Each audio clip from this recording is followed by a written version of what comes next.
What was his address again? Just text him, man.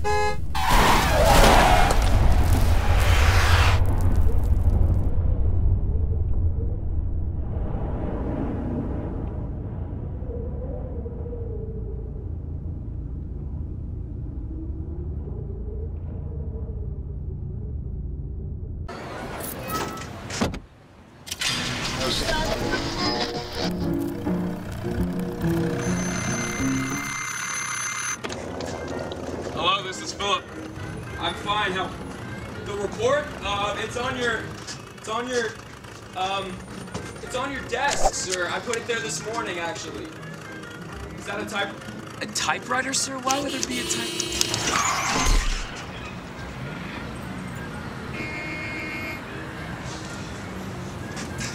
An automobile?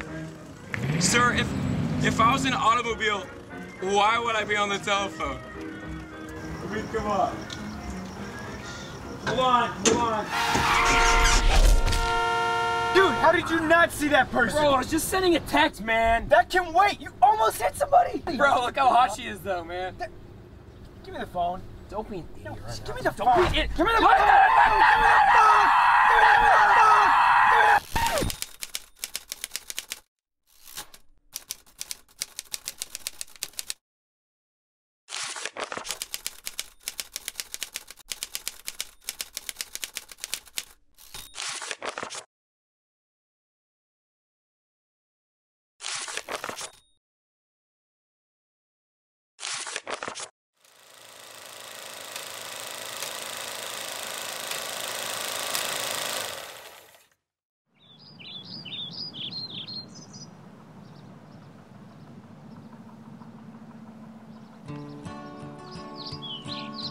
How many roads must a man walk down before you call him a man? How many seas must the white dove sail before she sleeps in the sand? Yes, and how many times must the cannonballs fly before they're forever banned? The answer, my friend, is blowing in the wind. The answer is blowing in the wind.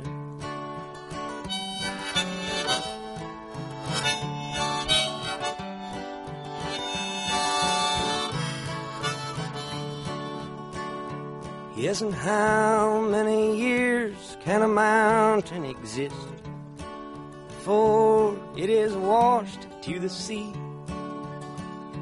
Yes, and how many years can some people exist before they're allowed to be free? Yes, and how many times can a man turn his head and pretend that he just doesn't see? The answer, my friend, is blowing in the wind. The answer is blowing in the wind.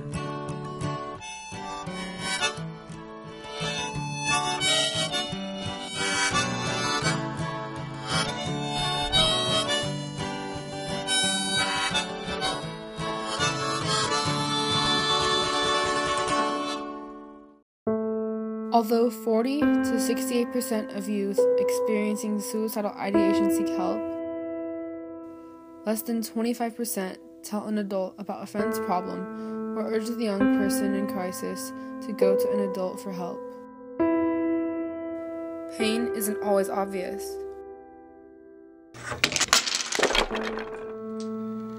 Know the signs before it's too late. If you are experiencing an emotional crisis, are thinking about suicide, or are concerned about a friend, visit suicideipreventable.org. Call the National Suicide Prevention Lifeline at 1-800-273-8255. Take action. Make the call.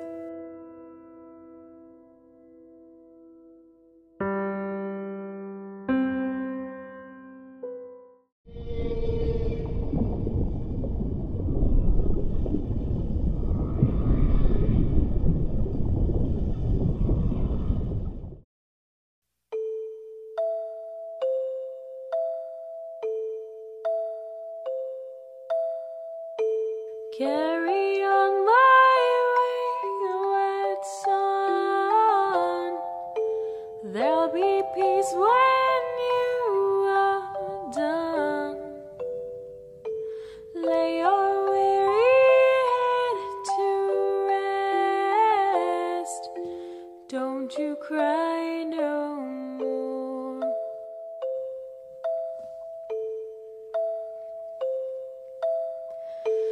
Once I rose above the noise and confusion, just to get a glimpse beyond this illusion. I was soaring ever higher, but I flew too high. Though my eyes could see, I still was a blind man. Though my mind could think, I still was a madman. I hear the voices when I'm dreaming. I can hear them say, carry on my wayward son. There'll be peace when you are done. Lay your weary head to rest. Don't you cry no more.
Step inside, you can hide the way you make us glow.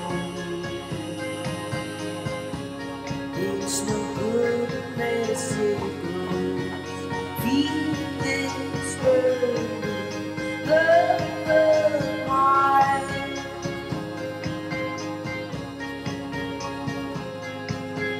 Deep inside the everything, tell me, does it feel? It's no good unless it's real. Inside's burning, white light turning, till we're running from it. I take care of you. If you ask me to, in a year or two.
At last,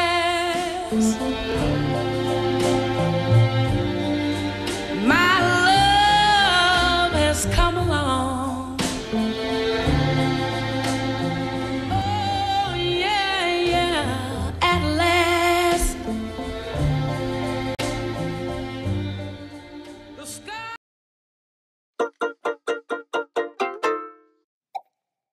Life is so short and oh so sweet.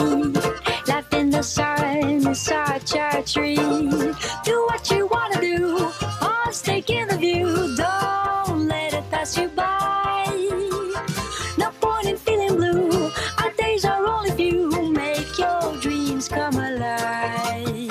Smile, babe, and share it with the world. Shine bright, spread your light. It's all here for you to enjoy. Every day is the first day of your life. Every day is the best day of the rest of your life.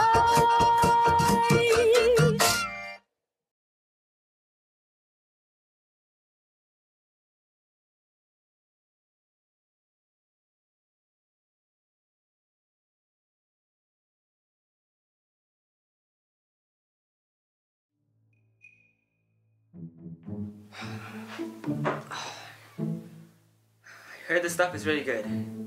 It should work. It has to work.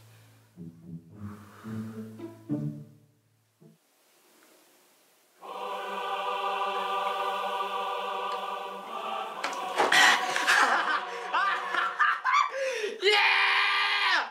Yeah! I'm writing this! Yeah! Yeah!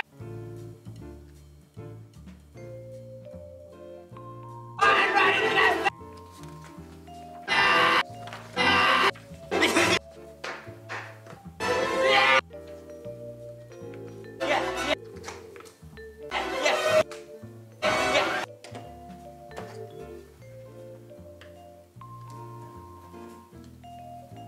It's done! Yes! Yeah! Yeah!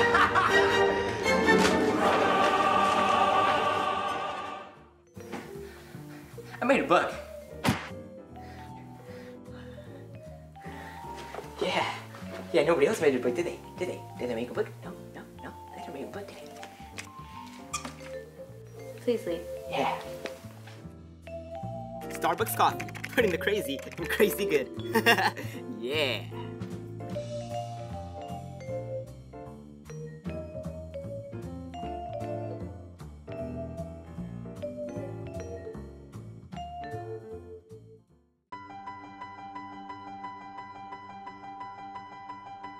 It's backpacks, Shakespeare, and chemistry experiments. It's new friends, prom dates, broken hearts, and a shoulder to cry on. It's crowded gyms, buzzer beaters, and musical chairs. It's art, beauty, and moments frozen in time. It's questions, answers, and curiosity. It's politics, fall of civilizations, preparing for the future, finding your passion, changing your mind, and trying something new. It's those late night practices, hours of rehearsal, and suiting up for the last game. It's finding your niche, creating new bonds, and new adventures. It's about late night talks and pushing your limits and polishing your abilities. It's new perspectives, teamwork, and leaving mediocrity behind. It's feeling a sense of duty, becoming a leader, and motivating those around you. It's touchdowns, celebrations, and cheerleaders. It's complex equations, messy notebooks, and finding someone to look up to. It's eager minds ready to take their next step, and freshmen ready to take their first. It's Hawk Talk on Thursday mornings, stepping into the spotlight and your name up in lights. It's a culture of excellence.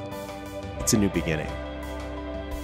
It's a place where people learn to believe in themselves.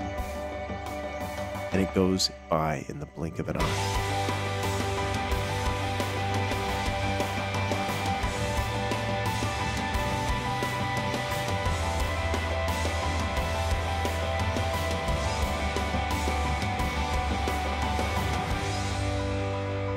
This is our home.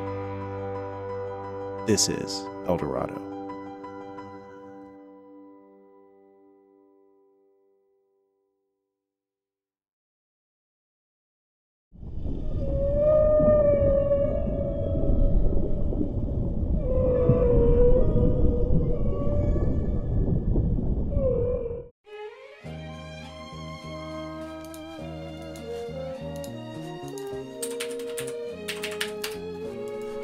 I've been doing graphics for 8 hours straight. I'm so tired. Shake the room.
Jewels for your eyes. Turn back the clock. See what sparkling CoverGirl color can replenishing do. makeup. Beautiful Okay, jewel let's tone back. colors in Come fine on, eye no woman makeup. expects makeup to turn back the clock. Changes ordinary But she does unadorned expect eyes to to look terrific beautiful now. glowing eyes. That's what replenishing Discover makeup's about. Maybelline fluid It's liners. got like special liquid replenishers. to It give really eyes improves the depth look, and the dazzle. feel of my skin. Maybelline Ultra Shadows.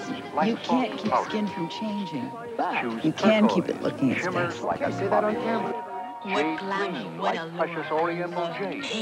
Dazzling sapphire blue. Subtle amber brown or blue. Boring. I'm too busy. With I wanna look Maybelline great without Ultra fussing. Brown soft With brush Larry. on Coty color. lipstick Ultra stays lash on mascara. longer. For longest lashes. What beauty treasure. Glamour that's good for your skin, good for your lips. Right, Dorothea? I love everything about you. I mask. So will you. All the guys make eyes at a girl whose eyes are lovely with Maybelline. Use Maybelline. Use Maybelline. And you have lovely eyes.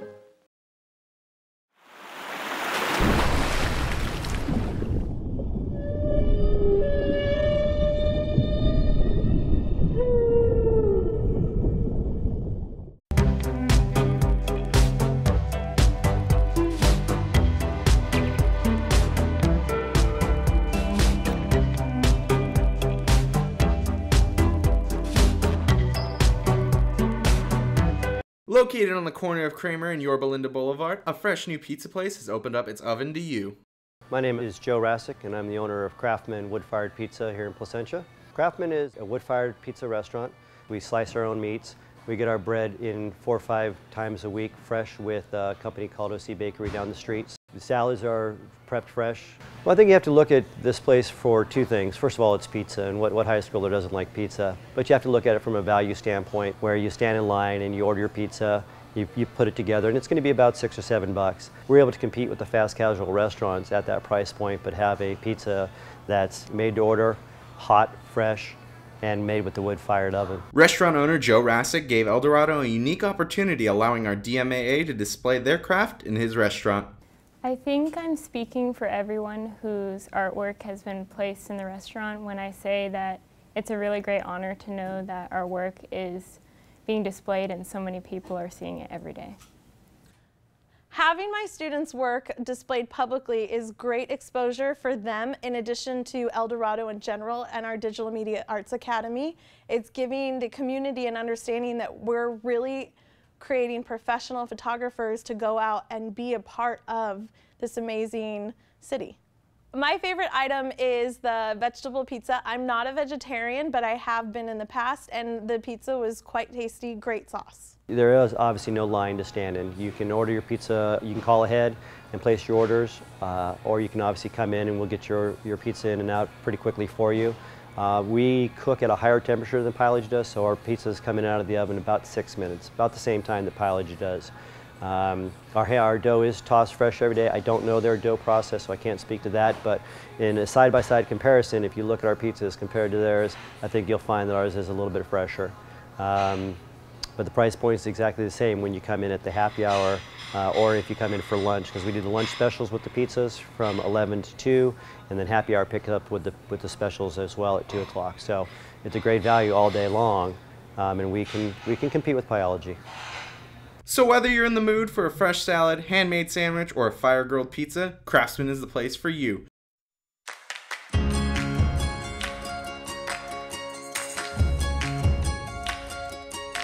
My name is Grace, and I'm a senior at Northwood High School. I was 6 years old when I actually baked my first batch of cookies, and I think that experience for me was one of the most exciting experiences. I used to just put my hands in the flour, and I really loved that texture. It was unlike any texture I've ever felt. I got into baking cookies, and I went to like pies and bars, up to cupcakes, and now I'm at macaroons, and I think the one thing I love about it is the challenge. I love challenging myself, and I love when people tell me, oh, you know, Grace, this, you know, what you're doing is really hard. I love proving people wrong. However, when high school started, she also discovered that she was interested in the medical field. It wasn't until I started actually volunteering at the hospital that, you know, I realized that I just wasn't for me. It was kind of funny, I was actually baking and I was thinking, you know, what do I want to do in my future? Before senior year, Grace brought her baked goods to her church to share. Her friend Eric saw potential in her to become extremely successful and offered to help fund her, giving her the amazing opportunity to start up her own baking business. I literally could not believe my eyes. Like, he wanted to put in money off of something that was just an idea. Grace's rediscovery of her passion for baking and realization that baking in business could potentially become an extremely successful career spurred on her entire dedication to her business, known today as Grace Bakes.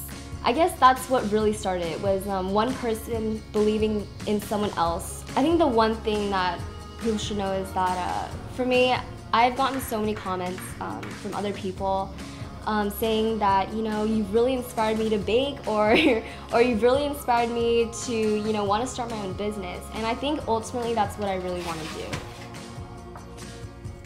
If you have a dream, you know, it's not impossible to reach it. I mean, there are so many steps you can take to reach it. And, you know, I'm doing one of the smallest steps to try to do what I really want to do in the future. So I guess that's what Grace Bakes is all about. Her dedication and passion has allowed her to share her creations with more and more people every day. And her business has only just started.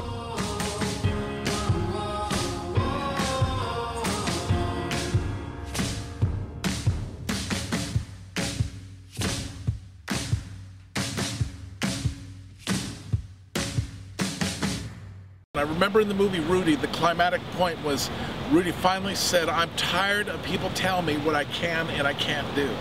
That's the type of inspiration that it took in my life that put a dream in my heart to play football at the University of Southern California. And I remember as I came to USC, I was walking on a campus just like a day like today, and here we are standing around Heritage Hall, and they said the coaches' offices are upstairs, locker rooms downstairs, and I said, you know what? I'm going to go up to the coach's office and see if I can play football, just out of the blue. So I walk into Coach Marv Goo's office. He's my defensive line coach. This guy was tough as nails. And I remember I saw him, he was watching film and he had his little pointer. And when I walked in, you would have thought I poured boiling hot oil on him. He got so mad. And I said, I want to play football for USC. And he looked at me, his eyes flames of fire, and he's going, we just won the national championship last year. I've got 3 All-Americans on the defensive line. And you want to play for me? Who the blankety blank do you think you are? And I was like, well, I just want a chance. He said, show up at 3 o'clock. So I walk onto the practice field and I feel like I'm in the land of the giants. I mean, these guys were huge. And I'm thinking I'm just going to ease into these drills and I'm not going to force my way being too cocky. And I'm sitting on the sideline kind of just waiting. Coach Goo had different ideas. He came up and grabbed me by my jersey, got up in my face with his nasty old coach breath. I was like, oh man, you need a Tic Tac. And, you know, and all of a sudden, you know, he said, get in that drill and don't blankety blank goof up. And I was shaking, I was sweating, and I started thinking about all of the things people told me that I could and I couldn't do. You'll never make it at SC. Nobody had ever walked on to USC football in 25 years on the defensive line. You'll never do it. All those thoughts started flooding my mind, and I'm running into the drill. Don't screw up, don't screw up, don't screw up. I go against a guy that was 6'6". His name was Keith Van Horn. This guy was a giant. I like to say he was big enough to eat hay and dumb enough to enjoy it. He was a monster. Now, I wouldn't say that to his face. So, but you know what? I got in the drill, I got down in my stance. It was a one-on-one drill, big man on big man, see who's the biggest, the baddest, the strongest. I glanced in the backfield to see who I'd have to try and tackle. And it's a little running back. He went on to be a Heisman Trophy winner, Hall of Fame. His name was Marcus Allen. So here I'm going against 2 future Hall of Famers from the NFL, and it's my first day. It's not looking very good. And Coach came up, he said, you're either going to learn to love to hit or you're going to die. And I'm just listening to him, and I'm just like, man, I'm about shaking in my boots. I was so hyped up. And they snapped the ball, and the whole goal was I had to try and tackle the running back. And I got Keith, and I shoved him on his shoulder pads, grabbed him, and I threw him down to the inside, and I stepped over in the gap. I see Marcus Allen coming straight at me. My eyes got real big, and I started thinking, man, you're going to be a star. and wham, I hit him harder than I've ever hit anybody in my life. I buried my helmet so far into his chest, the helmet came down across the bridge of my nose. This was the first out of 9 times my nose was broken. And just boom, I felt something crack, blood dripping all over the place. And I wrapped him up, but when the blood hit and I felt that break, I lost my tackle. He spun off my tackle, went running downfield, and mockingly he's waving bye-bye. And I'm like, oh, I'm in a pile of dust, sweat, and blood, just bleeding on the field. Coach Goo comes running out, and he's laughing from his belly. He's, ha, ha, welcome to the big leagues. I was humiliated. But you know what? I wanted that dream so bad. I jumped up. I looked him straight in the eye. I said, Coach, you're either going to have to kill me or you're going to kick me off this team, but I'm not giving up. And see, it was that drive. Not only did I make the team, but by my senior year, I was one of the defensive team captains with Marcus Allen, Ronnie Lott, some great ball players. Nobody had walked on the defensive line in 25 years. It was literally a miracle that I even made the team, but let alone by my senior year as a defensive team captain. That champions are not those that never fail, they're those that never quit. There was a lot of times I felt like giving up and quitting. There's a lot of times I felt like I was getting the runaround. I had to visit that coach's office 30 times before they finally let me on that field. They wanted to see what I was made of and how determined I really was. Talent can't take you where your character won't keep you. See, if I didn't have the character, the internal fortitude, a dream, destiny, faith, if I didn't have that drive on the inside, I would have quit long, long, long ago. And as I walked on the field today and I saw the practice field, I remembered that's where it happened. That's where it all took place. And because of that one day, looking at Coach and I said, you can kill me, you can kick me off the team, but I'm not going to quit. That turned my life on a new course. It opened up doors that I never dreamed possible. I've been to countries all around the world. I've met people that are just in the entertainment field, the sports field, that are presidents. I mean, just incredible things have happened. And it's all because of that one day, that determination that said, I'm not going to quit. Live your dreams, dream big.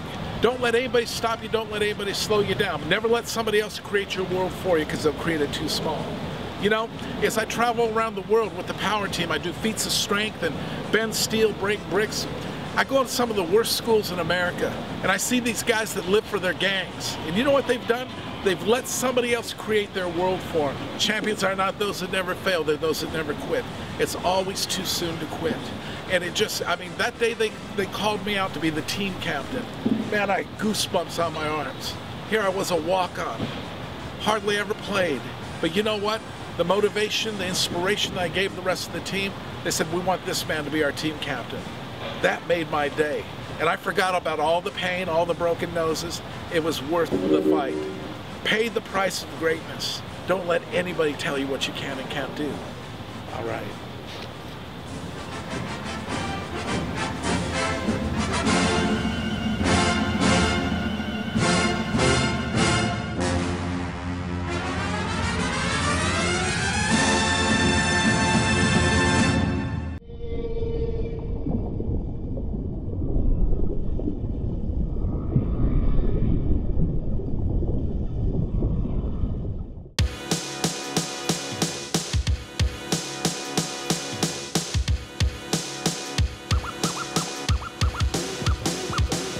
Yo, check it, I wake up, it's a beautiful day. I'm feeling so great, my mind's still rapping away.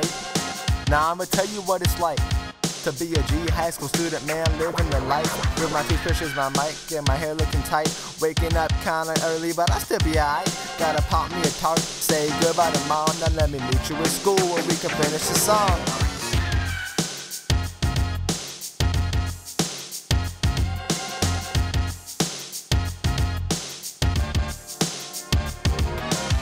I pull up to the upper lot, looking so fresh, kinda stressed cause first period's next, but I can't wait to get inside cause you know my school be best. From the girl to the sports will be the best, forget the rest. I step inside my class just as the bell sounds and I hear my teacher saying, Spencer, sit your butt down! So I sit at my desk and whip out a nice pen. Next thing you know, I'll wake up and the period's at its end. The next period flies by, I'm stoked cause it's break. Now let me grab me a quick snack, give the homies a shake, and let me go to class because I better not be late. Oh wait, third period, we're having a debate. It's a day in the life of a high school senior, the day in the life of Capo Valley High. It's the day in the life of a high school senior, the day of the life of Capo Valley High. It's the day in the life, nothing but it's just a day in the life. You know it gotta be the day in the life, day in the life, just the day in the life. Fourth period comes around and you know it's my favorite class. Economics with my new, we be learning about the cash. We got a test, but you know that I'm gonna pass. I only get A's and B's, I'm at the top of my class. My stomach be growling, it got me tossing and turning. By now I be frowning, for some food I be yearning. So I'm staring at the clock, waiting for the bell to ring. And then it hits 12:20 and I hear the ring-a-ling. So I hop up the door and take a quick step. Oh wait, I gotta go pee, so I'll be back in a sec. So I hop in the line, and somebody cuts. It's happened every single time, and it be driving me nuts. But I keep my cool and grab a tray of food, and then I walk into the mall in the middle of school. But next thing you know, there's nothing to do, so I go find Shooter and we start acting a fool. It's a day in the life of a high school senior, the day in the life of Capo Valley High. It's the day in the life of a high school senior, the day in the life of Capo Valley High. I'm kinda bummed cause lunch is almost done. Say goodbye to my friends, you know we had us some fun. My last class of the day, cause I got no 6. And let me grab my stuff and cruise over the 5th. I say hi to my teacher, walk over and take a seat. And let me take out my notes and fill out this worksheet. Now before you know it, the day is coming to a close. Peace out to my chickas and say goodbye to my bros. You know Capo's the best, from its high to its lows. The greatest school in SoCal. Oh what, you didn't know? I'm about to go home. I think I see my ride as I get in the car. I say my final goodbyes. I'm ahead in and out. I need about 450. Oh, one last thing. Watch Capo 360.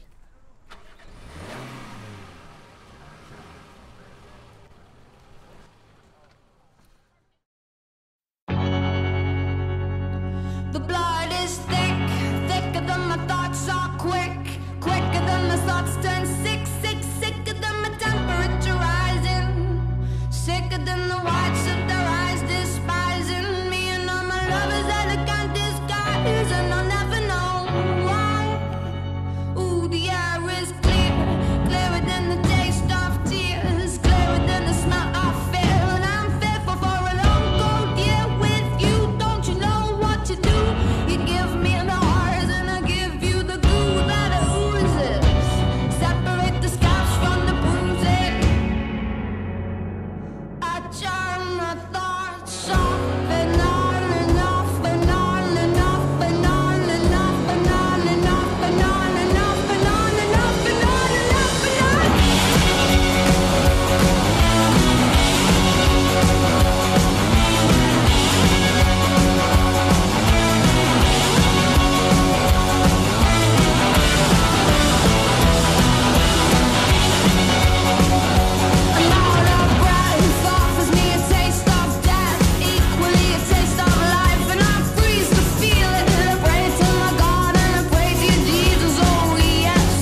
Kareem's restaurant, owned locally by a Middle Eastern family, a father, mother, and 3 children, started from scratch to build up a dream.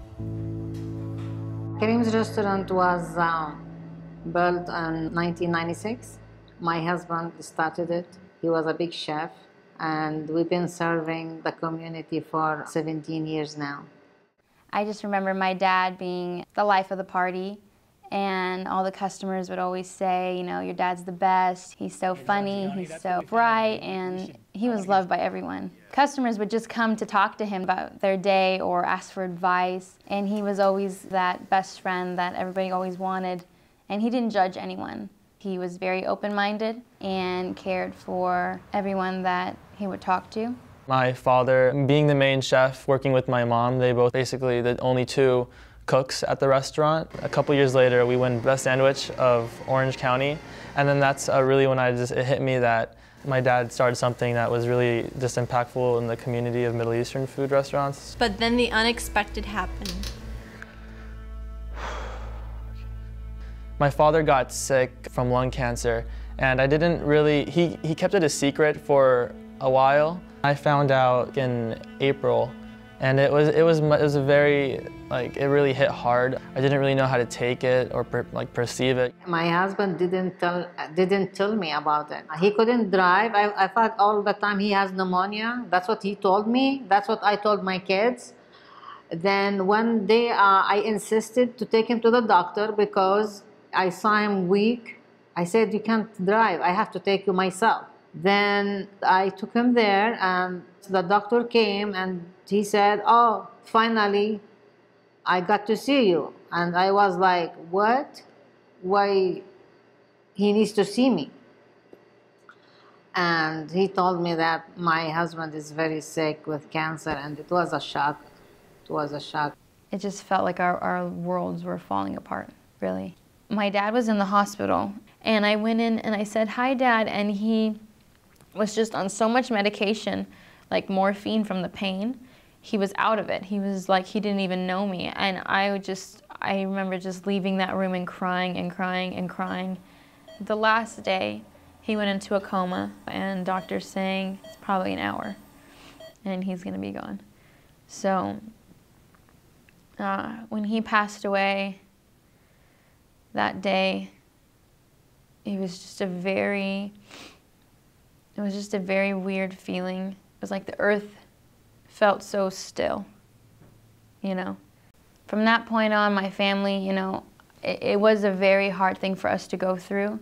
And even today, I still have my bad days with it. I mean, it literally feels like it happened like last week because it's just so hard. But I feel like we've become stronger individuals and stronger as a family, definitely.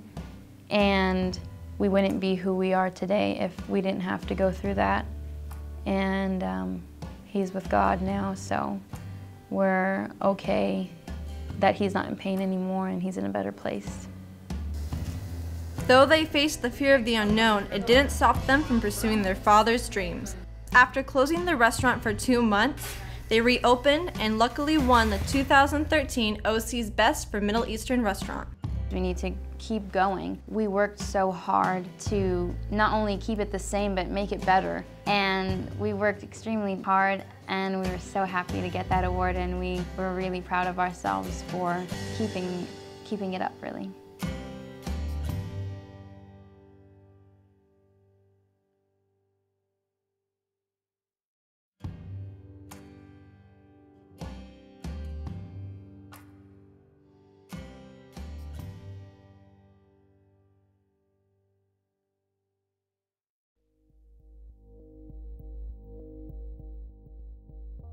We live in a society where they tell us the rules.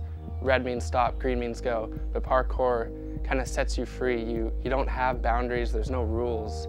With parkour, it really challenged me to look at everything in a different perspective and not go on the beaten path, but try to find my own, or even go around it, or above it, or under it. Everything that man has put into the world, like rails and ramps, is not just that anymore for us. It's something that presents more opportunities to explore your world and use what it has for you. The most powerful element of parkour is the freedom. Being able to just move around in your environment freely is gotta be the biggest, most impactful thing to me. Seeing a certain walkway or something like that and knowing that there's so many other things that our bodies are capable of doing within it, that's the greatest thing about parkour.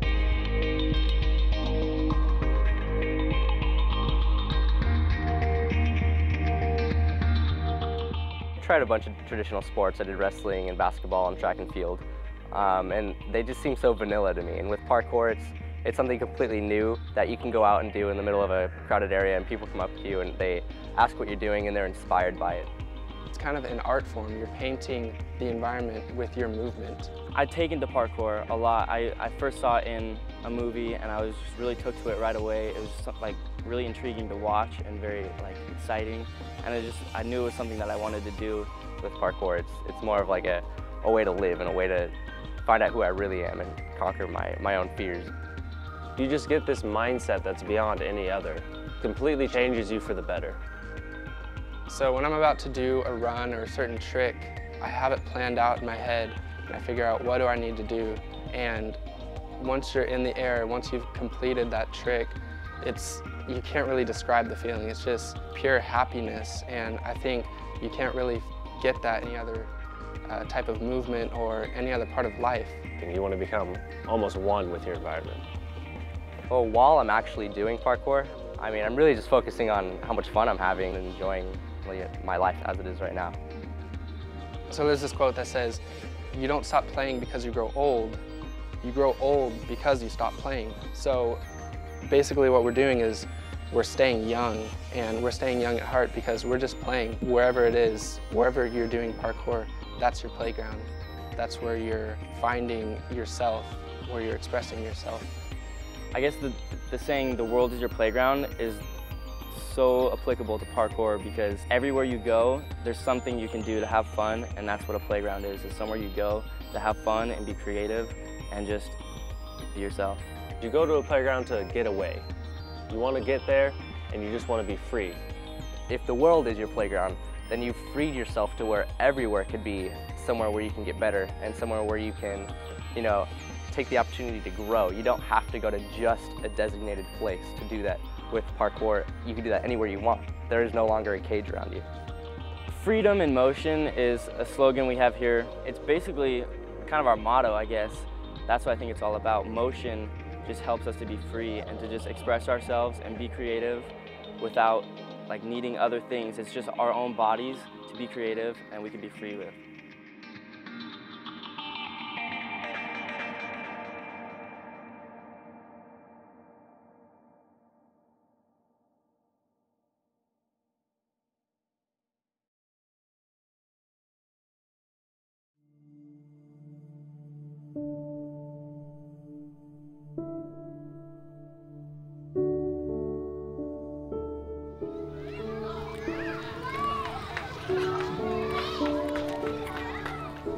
Remember when you were a kid? You liked to go out to play, and if you ever got hurt, a Band-Aid was never far away. In some places, going out to play, even in your own backyard, isn't safe. And when you get hurt, a Band-Aid is not going to fix it. It all happened in Kayang's grandmother's yard. He was 2 years old. Kayang's father tells us what happened.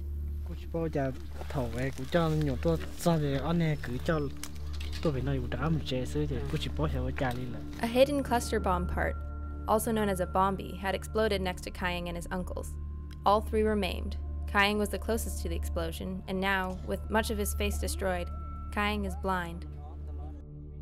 After his accident, Kayang cried for 3 straight months. This is when he met Barbara and Dori Shimoda of the organization Give Children a Choice. The married couple have been behind getting Kayang surgery in Thailand, getting his family's land cleared of bombies, and most recently, enrolling Kayang in a Thai school for the blind. This is a piece of shrapnel taken from Kayang's eyes. As you can tell, they're pretty large. He said, the United States left me a present.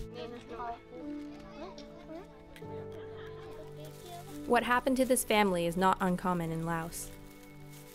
You can go to any home and say, do you have a bombie or bombies on your property, and they'll all say yes, or they all say they know they're there, but they don't know where. That just seems so wrong to me. And who's to blame for the suffering an entire nation of families has to deal with? Where did all these bombies come from? During the Vietnam War, the Americans bombed Laos without the knowledge of the public or Congress. 2 million tons of bombs were dropped. That's equivalent to one bombing mission every 8 minutes for 9 years. This was the secret war. Cluster bombs were targeted at communists hiding in Laos, but they inflicted casualties of 98% civilians. 30% of those 260 million did not explode. That means there's about 80 million bombies still sitting in the ground waiting to be discovered. These bombies are also called unexploded ordnances, or UXOs. 60% of UXO victims die, and the rest are permanently injured. To hear a UXO blow off, people say to themselves, oh, it's another one, hopefully no one got hurt. Cái giống như thả cơ, cái giống hay được bùa thì đi mua lợi gì, mua có mua già thế, mua có chui già cho cái giống, cũng bùa thế cũng lúc thấp lờ, cũng như hay trong thấp lờ còn ở trong xía, người chỉ là cũng như gì trong thấp lờ, cũng hay trong cho nữ, cũng gì hay để cán không qua thì tê trong cả nấm lông nó cả người thoát chị, mình nhớ yêu chồng mẹ chị cũng như chỉ bảo chị cũng chỉ hát chị cũng cho thì người đi mua là cả đến sót chị cũng mà đi có mỏ cho nữ no thế cũng mà đi có. To avoid more accidents like Kayang's, education is crucial. A preschool principal explains. A standard lesson in this preschool textbook says we were farming nearby, or we were making a fire, or we were disassembling a bomb for parts to use. So we caused an explosion. We caused people to get injured, become disabled, or die.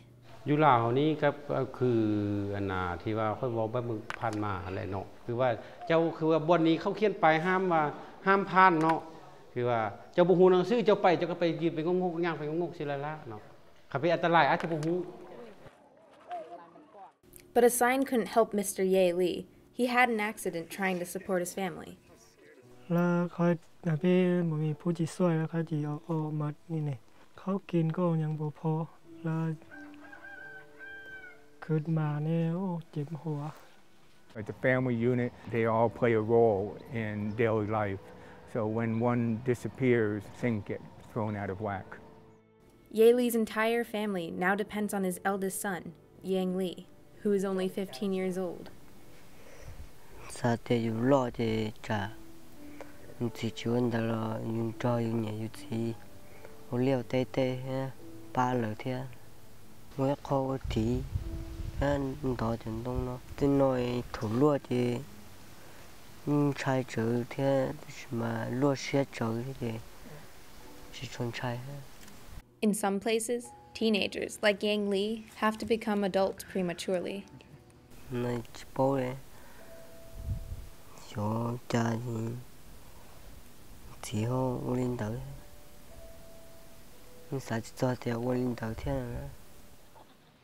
In some places, mothers fear for their children's lives, like Mrs. Doi, the wife of yet another victim.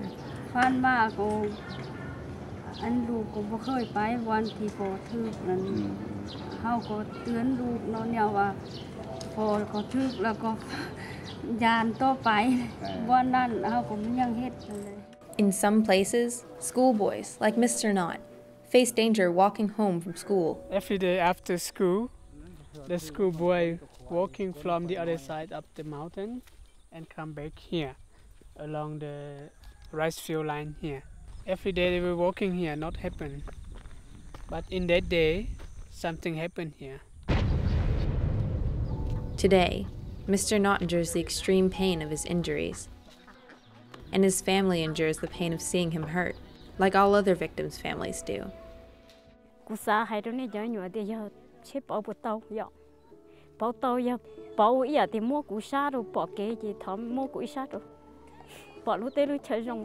vì đó khó thì cũng tụi mình nhỏ chừng mê nữa chỉ xả đi mua nữa như xả bỏ cái kia ta chỉ hỏi chỉ đi trâu đi mua là sức cần đông đỡ là như cỡ chỉ tàu.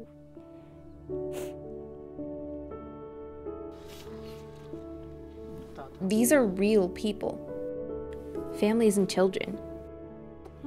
These are people we met, people we hugged, people who need our help.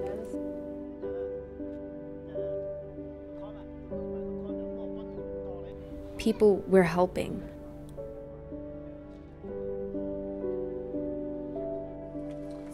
And a grandmother willing to make the ultimate sacrifice for a boy whose only mistake was acting like a child.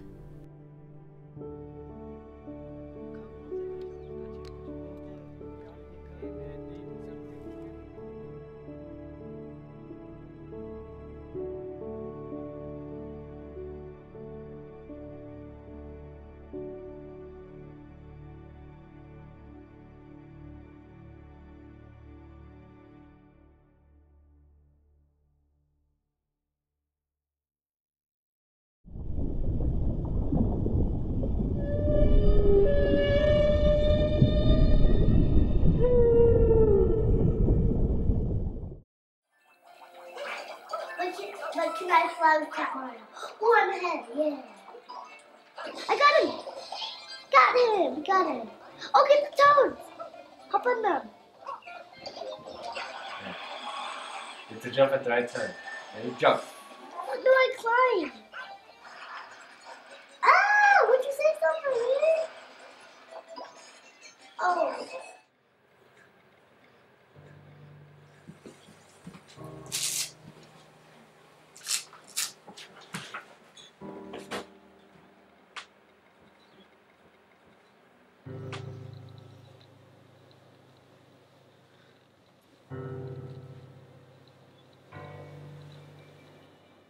I miss Mommy and Daddy. Hey, look at me. Everything's gonna be okay, right?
Go to bed.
Look at me.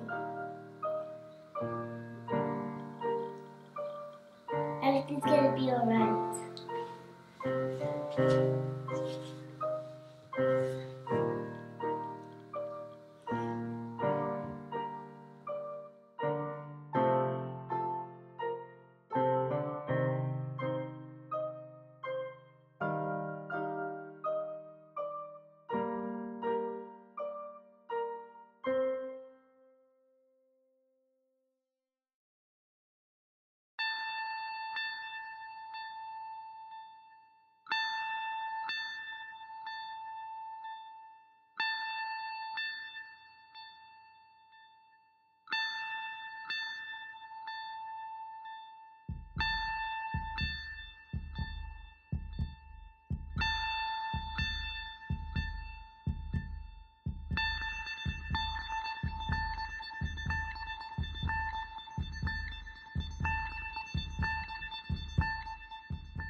My name is Brian Johnson Cooper.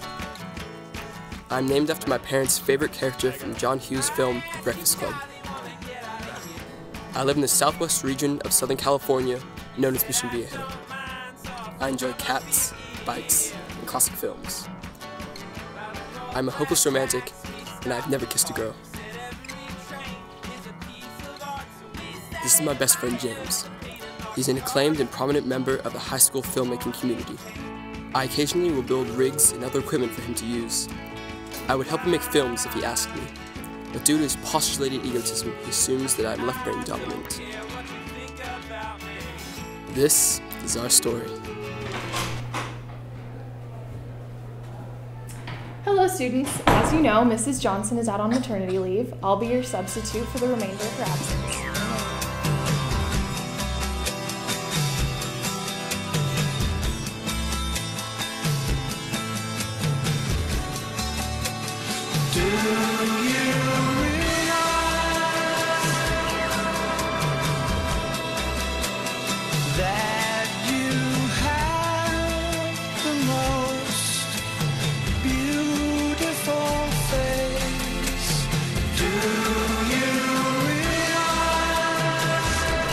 I'm in love with my substitute teacher.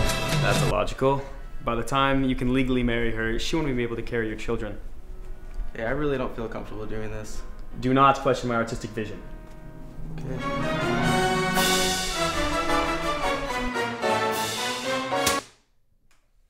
Is this about your substitute teacher again? No, this is something entirely different. As you're aware, I've not yet had the opportunity to kiss a girl. I am aware. And why is that? Because you bring it up almost every day. No, why is it that I've never kissed a girl? I don't know. You're repulsive. Sheer lack of interest. Exactly. However, I have devised a plan that deems their exclusive interest irrelevant. I'm not gonna help you rape these girls, right? No, shut up. I've laid my plan out for you in 3 convenient steps. Step 1. You will approach a very beautiful girl at school, offering her a lead role in one of your films. Due to your astounding reputation, she will graciously accept. Step 2. You will explain the moves are shot out of order. After shooting a scene or 2, we will move on to what will be called the couch scene. Cut. Let's move on to the couch scene. Which will consist of myself romantically and passionately kissing a girl.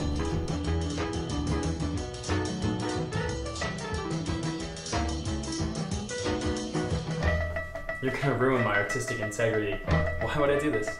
3rd grade. You owe me. Fine. Step 3. Days later, you will approach the actress telling her something like, I'm really sorry, but because of some recent changes in the script, you aren't going to be fit for this project anymore. Are you done? Yeah, that's it. Is this really how you want it to happen?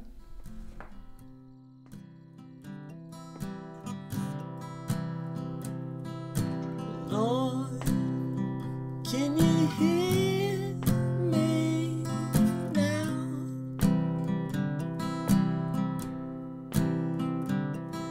It doesn't matter anymore.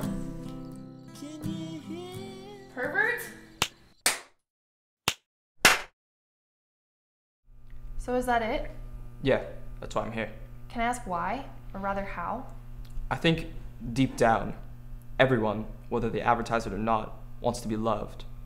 They want people to look at them and think, wow, they're beautiful, or they're talented, or what I wouldn't give to have their life. It doesn't matter that it's a high school film. People do it because they want fame. It's the most important thing to them. It is extremely stupid, but it's true. Cut! Alright, let's move on to the couch scene.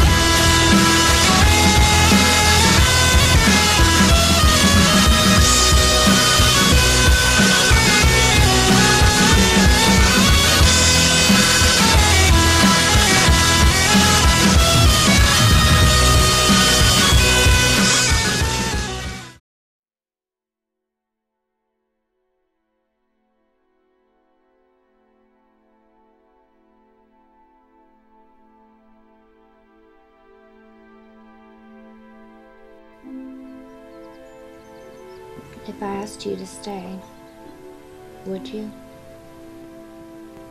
We could travel the world together, you and me, just like you wanted.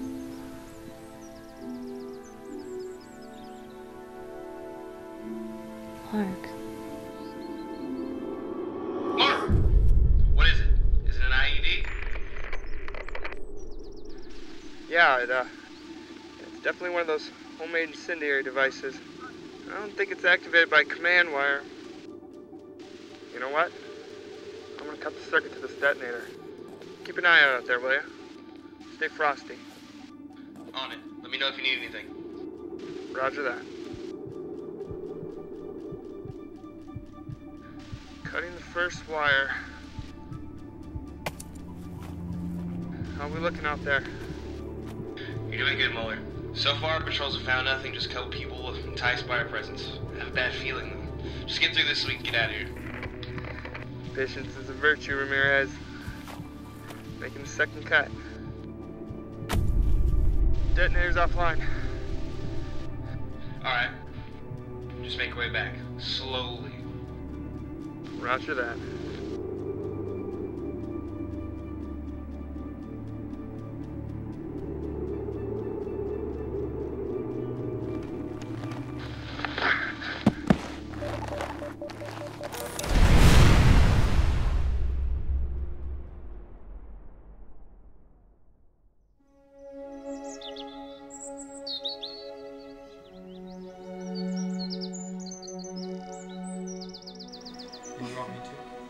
You go first, you can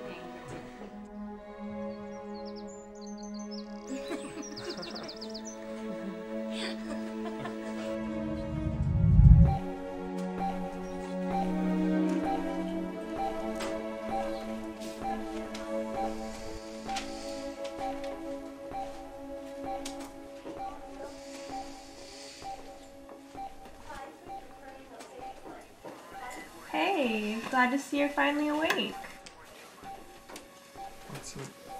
What's going on? Well, you were under for about 8 hours, give or take the lapses when we had to put you back under. Under? You were in surgery for about 8 hours, Mark. There's a small tumor lodged in your hippocampus, and the doctors saw it as a potential threat to your health. So instead of doing 2 operations, they combined them and did them in succession. I'm confused. Well, to paraphrase, the doctors took all the shrapnel out of your system, and while you were still under the anesthetic, they went ahead and removed the hippocampus tumor and everything. So I'm good? Your vitals show no faulty signatures. Your brain's already begun the healing process and is trying to get rid of any excess cells left behind by the tumor. To paraphrase, you're well on your way to becoming as healthy as a horse. You just need to rest up and then do some therapeutic exercises for the next 2 to 3 days, and then you will be set and well on your way to going home. Okay. Do you need me to call anyone?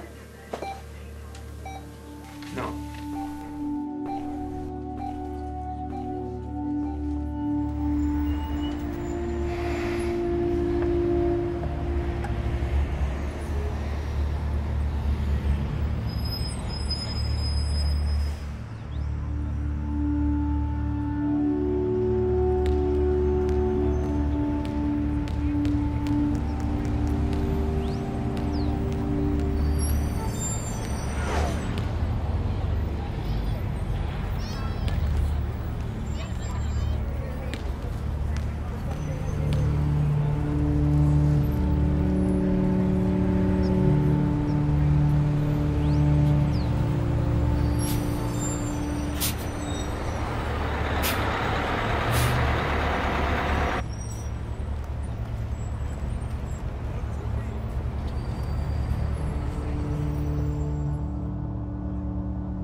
You have 7 new messages and 3 old messages. Wednesday, 4:37 p.m. Baby, call me back. We need to talk about the car payments.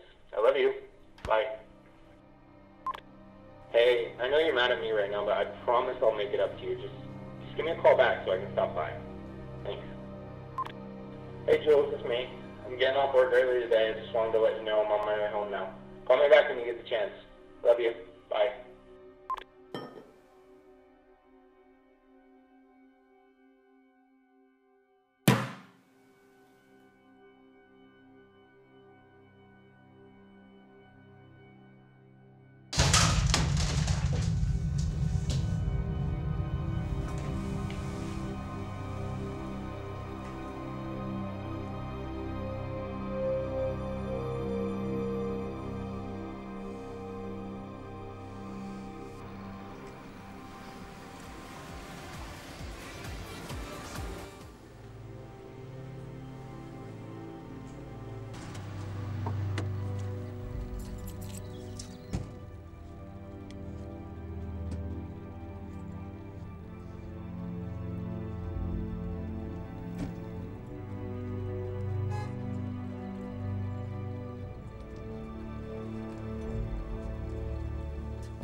You have 7 new messages.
Hey everyone, this is Gold, Principal Johnson. Well, the first thing I want to say is to Catherine. Catherine, I'm so sorry for what I posted on your wall. From now on, I'll make sure to treat you with respect and let you know when I'm joking and when I'm not. So, I hope that you can accept my apology and we can go back to being best friends.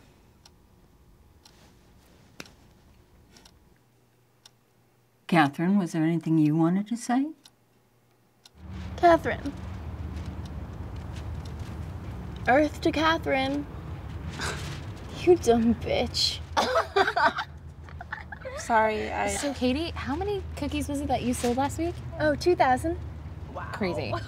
Crazy. All to Catherine and her fat ass. Relax, dumbass. I'm just kidding. Okay, Catherine didn't eat all the cookies. You happy? Yeah, whatever. Yeah, whatever. Shut up. I just wanted to say that I was incredibly offended by what you did. And a lot of great things were happening in my life, and I was really happy. And then this happened. I don't think it's entirely my fault. Are you serious? Well, I'm just saying that lots of people make jokes on the internet, and nobody takes it seriously. I mean, I've made similar jokes to some of my other friends, and they laughed at it. So, you know, I thought that you were a close friend of mine. And I just wanted to share this very special kind of joke with you. Guess I was wrong. Friends don't talk to each other like that. Look, if you didn't like it, then maybe you shouldn't have been my friend.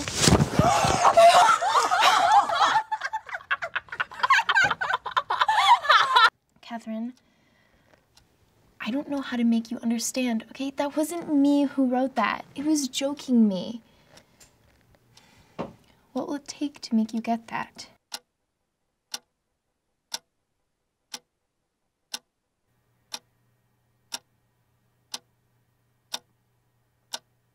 Time. I am a strong believer in the healing power of time.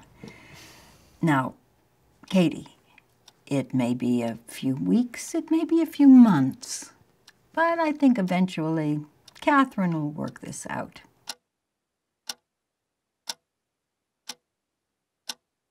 And we will be there to support you all the way. I'll do anything to support you in this very pressing time. She's my best friend. No, Catherine. She is mean not it. your best She friend. didn't mean There it. is She no didn't way mean she it. could be your best She friend. didn't mean it. She's just She been didn't mean it. using She and didn't abusing mean your it. kindness She didn't all this mean it. time. She didn't mean Catherine, it. no, She didn't mean it. How could you say something like that to Catherine? You know how much that's hurt her. We think that Catherine is doing just fine. And Rose, you're overreacting, hysterical. What are you and Mom and Dad gonna do about this? I don't know. You can be happy. Don't let her take that away. So, Catherine, did you get what you wanted out of this meeting? No. Why's that? She hasn't apologized for anything. She says it's just a joke. Well, I don't think a death threat is funny. Oh, come on. It's so fake. Everything you do is fake. You're a bully, Katie. You posted those words to hurt me. You're a bully. I have no idea what you're talking about. Catherine, do you feel comfortable in this school with Katie? No. Well then, Katie, I guess we'll have to call your parents. No. I don't want her expelled. Are you sure, Catherine? Yes. Well, all right then. You just saved us a whole bunch of trouble.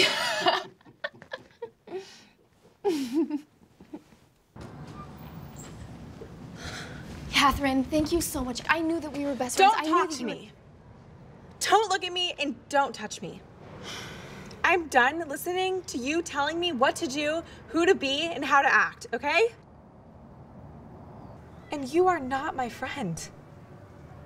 You haven't been for a really long time.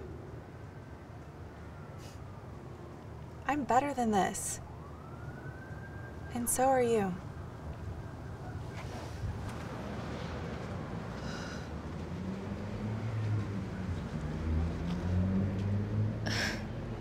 What's with her?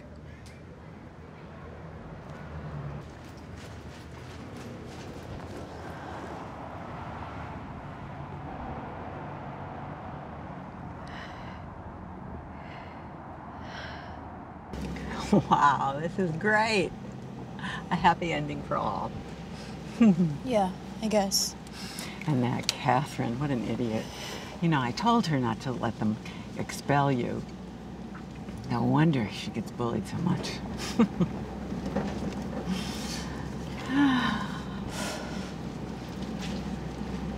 Honey, what's wrong? It's just...